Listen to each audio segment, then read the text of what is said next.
वो लड़की कैशन को गेट से बाहर कर देती है। कैशन बोलता है, मुझे यहाँ से नहीं जाना है, मुझे यहीं पर रहना है। और वहीं दूसरी तरफ अश्किन सीजर को बचाने के लिए ईगेन से बोलता है। उधर कैशन गेट के बाहर चुपचाप बैठा होता है। तभी उसके पास वो लड़की आती है और बोलती है, मास्टर कैशन, आपको क्या हुआ है, आप बाहर कैसे आए?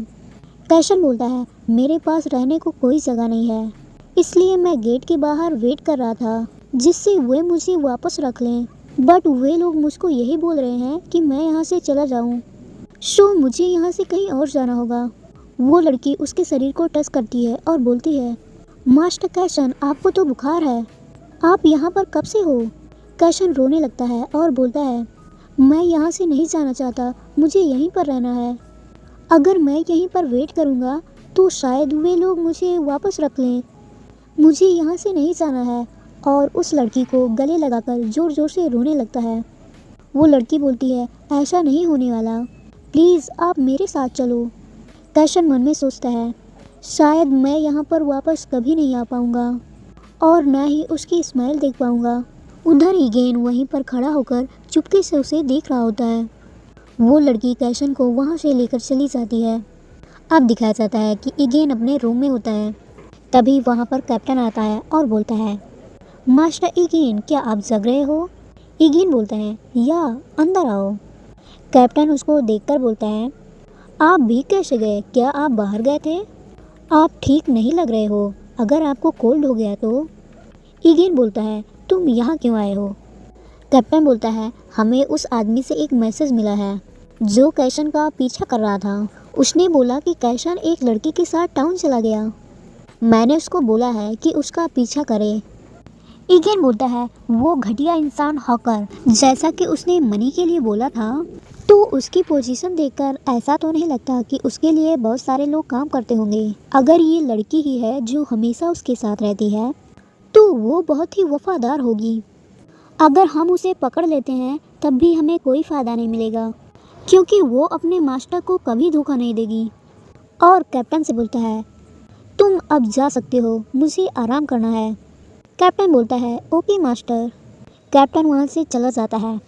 इधर ईगेन को नींद नहीं आ रही होती है, क्योंकि उसे अकेले सोने की आदत नहीं होती है। वो बोलता है, अगर मैं उससे दूर रहूँगा तो जल्दी उसको भूल जाऊँगा और फिर से पहले की तरह अकेले रहने की आदत हो जाएगी, क्योंकि मैं हमेशा से अकेले ही रहा हूँ। ये अकेलापन मेरे लिए कुछ भी नहीं है, क्योंकि ये सब पहले से होता आ रहा है। अब वो अपने मम्मा पापा को याद करता है, उसके बाद कैशन को याद करता है और बोलता है, मैं सच में रेस्ट करना चाहता हूँ, मैं थक गया हूँ। अब कैशन के साइड का सीन दिखाया जाता है। वो लड़की बोलती है, आप जग गए, आपको बहुत तेज़ बुखार था, इसलिए आप बेहोश हो गए थे। कैशन मन में सोचता है, उस प्लेस को छोड़ना ये सब रियल था, और उस लड़की से पूछता है, क्या मेरे भाई ने मुझे यहाँ पर बुलाया था? वो लड़की बोलती है, ऑफ कोर्स, क्योंकि आप दोनों एक फैमिली हो। कैशन मन में बोलता है, अब मैं ये सोचूंगा कि वो केवल एक छोटा सा सपना था। मैं अपने भाई के साथ जाऊंगा और हम दोनों यहाँ से बहुत दूर चले जाएंगे। उससे मिलना और उससे प्यार करना, ये सब एक सपना था। अब दिखाया जाता है कि कैप्टन उस पर्सन पर चिल्ला रहा होता है जिसको कैशन का पीछा करने के लिए बोला होता है। कैप्टन बोलता है, क्या तुम उनका पीछा नहीं कर पाए? वे दोनों तुम्हारी नज़रों से गायब हो गए। वो पर्सन बोलता है, मुझे माफ़ कर दो, मुझे ऐसा लगता है कि उस लड़की को पता चल गया था कि मैं उसका पीछा कर रहा हूँ, इसलिए उसने अपना रास्ता बदल दिया।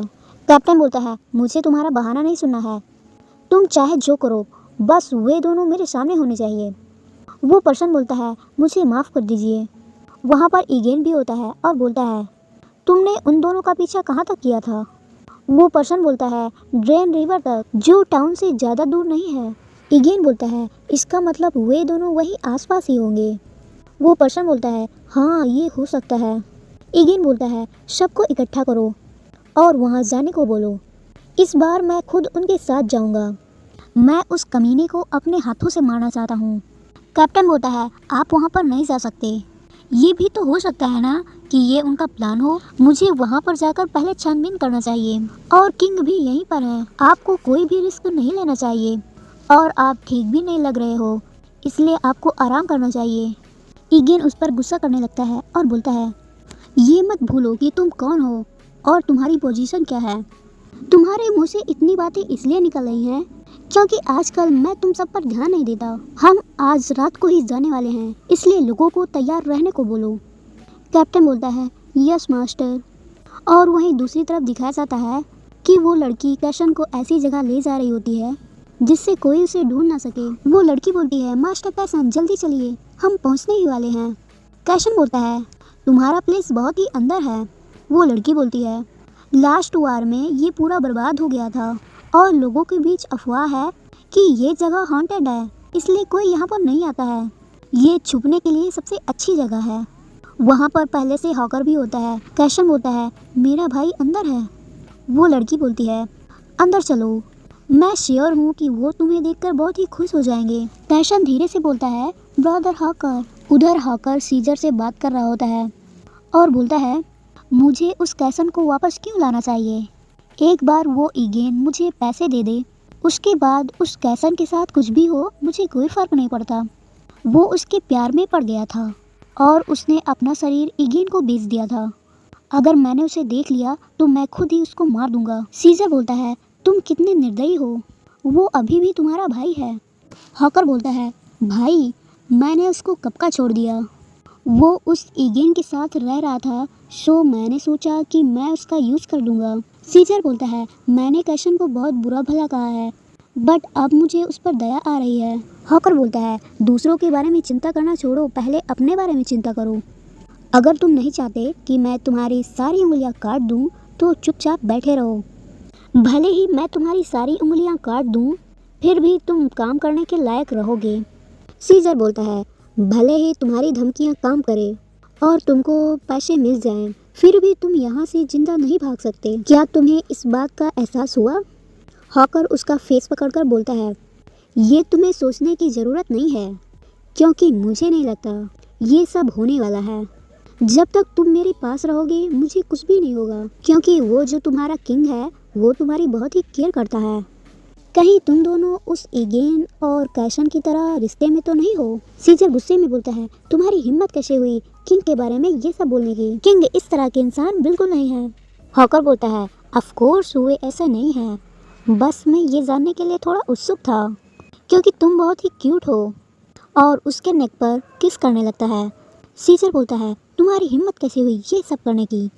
हॉकर बोलता है, अगर तुमने दोबारा बोलने की कोशिश भी की तो मुझे नहीं पता कि मैं तुम्हारे मुंह में क्या डाल दूं। सो अपना मुंह बंद रखो।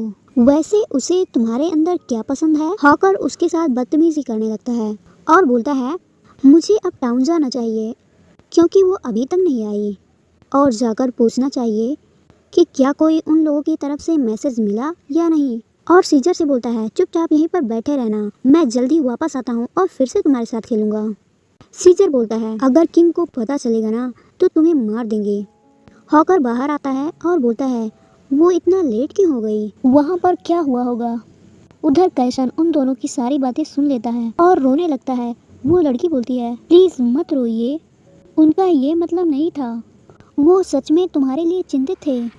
कैशन बोलता है, ये अच्छा होता कि अगर मैं यहाँ पर ना आता, अगर मैं शुरुआत में ही मर गया होता तो ये और भी अच्छा होता। और ऐसा कहकर रोने लगता है।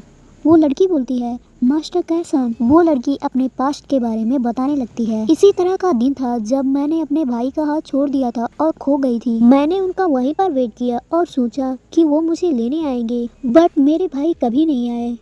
उस टाइम मास्टर हॉकर ने मेरी हेल्प की थी और बाद में मुझे पता चला कि मेरे भाई ने अपने फ़ायदे के लिए मुझे छोड़ा था।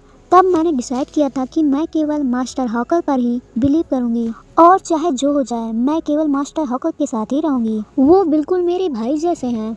ऐसा पर्सन जिसने अपने सिबलिंग को छोड़ दिया हो और एक आदमी को अपने घर लाया हो, क्या मुझे उस आदमी के पास जाना चाहिए या कहीं और जाना चाहिए। और कैशन से बोलती है, आप स्ट्रांग हो मास्टर कैसन, अब आप एक ऐसा रास्ता निकाल सकते हो जिससे आप एक अच्छी लाइफ जी सको। मुझे लगता है कि मास्टर हॉकर का दिमाग खराब हो गया है, वो कुछ गलत ना कर दें, इससे पहले मुझे उनको ढूंढना होगा और यहाँ से निकलने में उनकी हेल्प करनी होगी। और मन में बोलती है, मैं चाहती हूँ कि मास्टर हॉकर सब कुछ भूल के एक अच्छी लाइफ जिएं।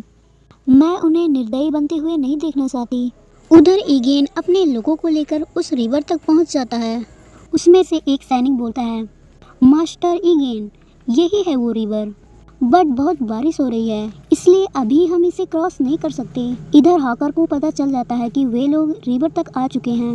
हॉकर बोलता है, हमें यहाँ से जल्दी से निकलना होगा। उधर ईगेन बोलता है, मैं खुद इस रिवर को क्रॉस करूँगा, जिसको उधर नहीं जाना है वो यहीं पर रुके।